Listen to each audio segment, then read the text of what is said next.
Okay, Jahangir Aziz is now joining us. He's head of emerging markets, economics research and commodities at JP Morgan. Jahangir, great to have you back on the program. Thanks very much for your time. Data out of the US all week through is kind of, in a way, screaming recession, or maybe a slowdown, not entirely recession, but a slowdown, right? I just want to understand, for emerging markets like India, is this not too hot, not too cold kind of picture good? Growth is slowing down, but maybe not too meaningfully. The Fed perhaps is got one more rate hike left. Where does that leave emerging markets if that were the case? Go on. Right. So I think we need to be careful about what we are saying at this point in time, because I think that there are very strong views as to where the economy is heading. There is one view, the view that you said, and that is our baseline view. Our baseline view is that the Fed raises it by another 25 basis points in May, then goes on pause. But that amount of rate hike is sufficient to cool down the economy. You'll probably get a mild recession sometime in the fourth quarter of this year, going into the first quarter of next year, and then the economy recovers and inflation comes down. That is still our baseline view broadly. And in that view, clearly emerging markets will do extremely well, because you are going to get that slowdown taking place. Emerging markets, by the way, are not going to slow down as much, buoyed in part by China, that is recovering and recovering very strongly. The dollar is not going to blow up and hit you on your face, because there's not going to be a major risk of environment. So clearly that would be an environment in which emerging market assets would actually benefit from it. The issue even in that base case scenario is that the 10-year or the 2-year is not pricing this scenario at this point in time in the US.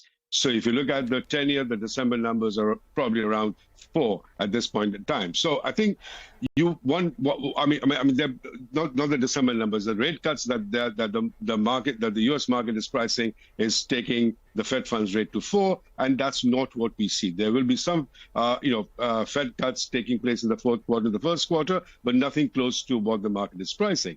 So I think you will still need some degree of realignment that will need to take place in the U.S. market, and that will create some degree of volatility. But clearly, if that baseline holds true, it is actually good for the emerging markets.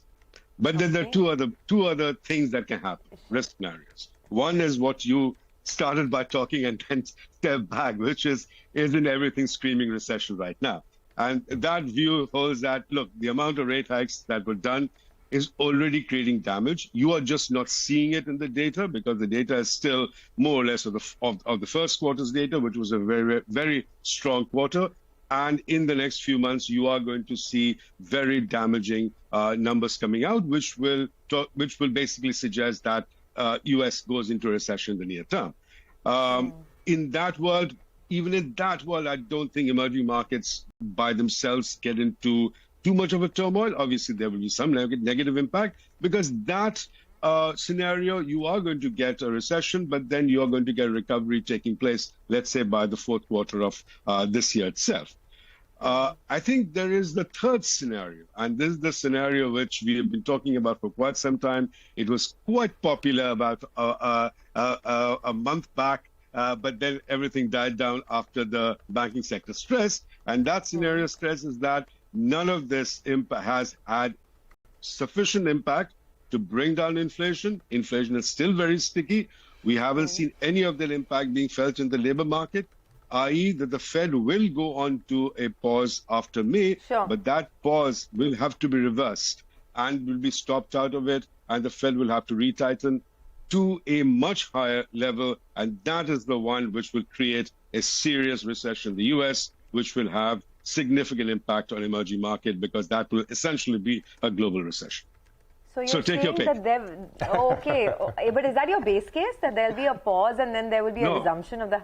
That's not your base case. No, that's the risk scenario. Okay. There are two risk scenarios. Okay, the baseline I got that. Exactly what Prashant said. That is the baseline scenario. It's a mild recession right down the end. Okay, fine. So that is the base case, a mild recession in the US. But in our own markets, we have the RBI policy coming up. Everyone's expecting a 25 basis points rate hike, but do you think that this could be the end of the rate tightening cycle by the RBI? And are you expecting any change in stance at all? So the question is, is it a should question or is it a will question?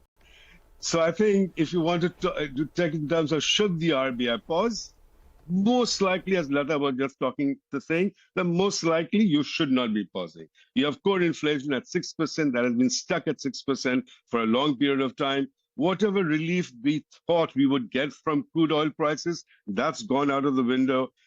In addition to all of that, what we have seen is that monetary conditions, take the 10-year rate, which has gone down by about 10 basis points over the last 2-3 weeks. Look at the 5-year yield. I'm talking about India. That's gone down by about 25 basis points.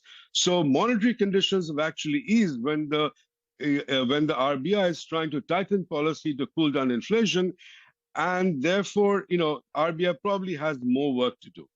Now, the answer to your question, will the RBI change stance and say this is the end of the rate hiking cycle and we'll wait and see what happens in the next? Most likely that's what they will say. And largely because look at the central banks all around you. It is the Fed is going to pause in, let's say, in May. Every other central bank is more or less talking in the same terms, barring, Reserve Bank of New Zealand that hiked 50 basis points yesterday. But barring that one central bank, every other central bank is gravitating towards this scenario. And my guess is that the RBI will also do that, even though the RBI probably shouldn't be doing it. Okay, well, Jahangir, thanks a lot for that quick chat. Appreciate your thoughts on CNBC-TV18, and we hope to see you again very soon. Thanks for being with us on the channel. Well, that's the expectation from the RBI, but we've gone on for a goodish bit about the macros.